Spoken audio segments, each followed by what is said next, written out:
Voice of Indonesia. Dari Indonesia untuk dunia. Dari Jakarta, inilah Voice of Indonesia, siaran internasional Radio Republik Indonesia. Dan pendengar, kembali Anda dengarkan Indonesia Hari Ini sesi siang bersama saya Enggar Saraswati di edisi Minggu 25 Juli 2023. Bertepatan ya dengan Hari Anak Nasional nih. Dengan Hari Anak Nasional ini, saya juga akan berbincang dengan Bapak Nur Satrio yang sudah ada di line Zoom kami. Dan mari langsung aja kita sapa. Halo, selamat siang Bapak.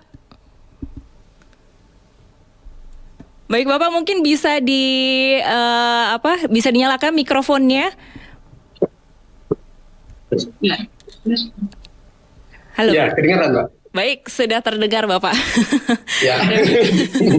Terima kasih. Selamat siang, Bagaimana Bapak hari ini? Kenapa? Bagaimana hari ini? Di Hari Anak Nasional. Kondisi kita baik. Baik, di sini Bapak sebagai seorang pengelola ya untuk Taman Bacaan Masyarakat Pustaka Jana. Biasanya sebenarnya kalau kegiatan sehari-harinya tuh apa aja sih Pak? Di Pustaka Jana itu, baik, di TBM itu. Ya, kalau di TBM itu memang kita banyak kegiatan-kegiatan karena di dalam TBM itu kita ada sanggar seni. Ya, sanggar seni itu meliputi seni tari, seni musik, seni baca puisi, dan di bidang olahraga juga ada. Itu. Dan juga untuk di sana juga ada kegiatan-kegiatan kaum ibu keterampilan di bidang kuliner dan bidang keterampilan lainnya. Seperti itu. Baik, kalau untuk anggota tetapnya sendiri ada ya? Maksudnya pengurus TBM-nya begitu? Untuk pesertanya? Ya, kalau pesertanya itu kan kita masyarakat sekitar dan masyarakat lainnya begitu. Baik, apakah untuk anak-anaknya lebih banyak nih persentasenya? Ya sama sih. Sama. Kalau anak-anak itu kan kita lebih cenderungnya ngarahnya ke anak-anak sekolah gitu. Baik. Kalau sekarang mungkin bisa dilihat dari perkembangan zaman ya, yang memang ini mengikuti gitu ya Pak ya.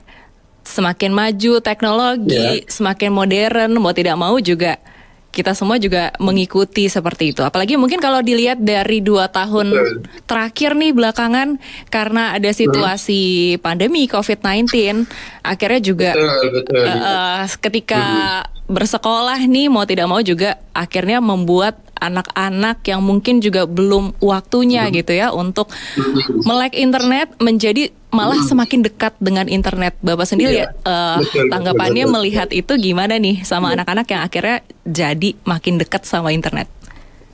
Ya, memang kita juga harus waspada juga karena memang bagaimanapun juga ada sisi positifnya dan sisi negatifnya begitu. Saya kira itu. Jadi kita harus lebih bijak. Kita lebih memperhatikan anak-anak gitu dalam penggunaan gadget. Baik, karena memang mungkin bisa dengan adanya internet yang mudah mengakses apapun ya, termasuk informasi. Jadi untuk segi pengawasnya sendiri nih pastinya juga kan tidak anak-anak tuh lekat dengan orang tua. Bagaimana seharusnya peran orang tua di sini? Nah betul, terutama di sini mungkin kalau bapaknya atau ayahnya itu kan mereka mencari nafkah begitu, ada di luar, lebih banyak di luar. Nah saya kira yang lebih dominan ini haruslah kaum ibunya lebih banyak memperhatikan anak-anaknya karena ibunya lebih cenderung sebagai ibu rumah tangga atau itulah seperti itu. Berarti agak tidak berlaku ya untuk yang mungkin juga ibunya seorang pekerja ya Pak? Ya artinya ya memang betul kerjasama, harus ada kerjasama dengan orang tuanya, ayahnya, ibunya. Tapi memang terutama kalau di lingkungan kita, di lingkungan perkampungan gini kan lebih banyak mayoritasnya itu kan ibu-ibunya itu tidak bekerja di kantoran atau apa begitu. Lebih banyak mengurus rumah tangga. Ya baik. Dan ini kan mungkin daerahnya agak sedikit kecil ya, lingkup dari Citayam ini kan bagian dari Depok yang mungkin agak lebih kecil gitu ya Pak ya, gitu. Dan memang kalau untuk kalau kita itu perbatasan dengan Depok memang. Kita itu juga Kabupaten Bojonggede, Kabupaten Bogor, Kecamatan Bojonggede. Oke, baik. Dan memang biasanya kan kalau di daerah itu mungkin untuk pengetahuan dan juga cara memakai internetnya itu sendiri biasanya juga dari segi orang tuanya pun juga mungkin belum secanggih dengan orang tua yang mungkin ada di kota seperti itu ya. Mungkin kalau yang di kota sudah bisa mengerti bagaimana caranya agar anak itu main internet tetap bisa, tapi juga tetap tersaring informasi yang mereka dapatkan seperti itu. Dan tidak jarang juga yang dimana mungkin pernah kita lihat di tahun-tahun sebelumnya gitu ya, ada yang suka main internet, terus kemudian memberikan hate comment seperti itu, dan akhirnya ketika dicari siapa orangnya ternyata adalah anak kecil gitu. Nah ini sebenarnya peran kita bagaimana nih supaya akhirnya kejadian ini tidak terulang lagi Pak, sebagai orang tua seperti apa nih? Ya barangkali kita memang kita harus kita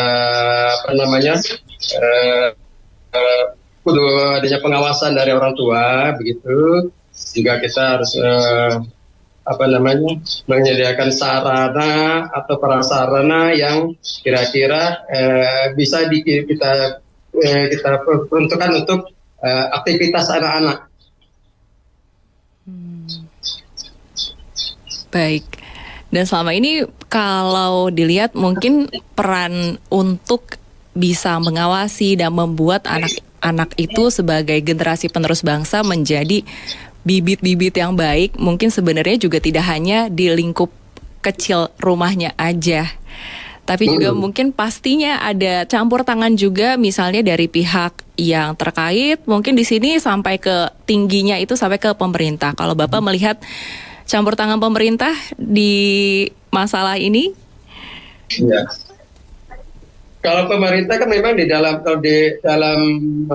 tahun ini kan pemerintah mengusung tema anak terlindungi Indonesia itu maju.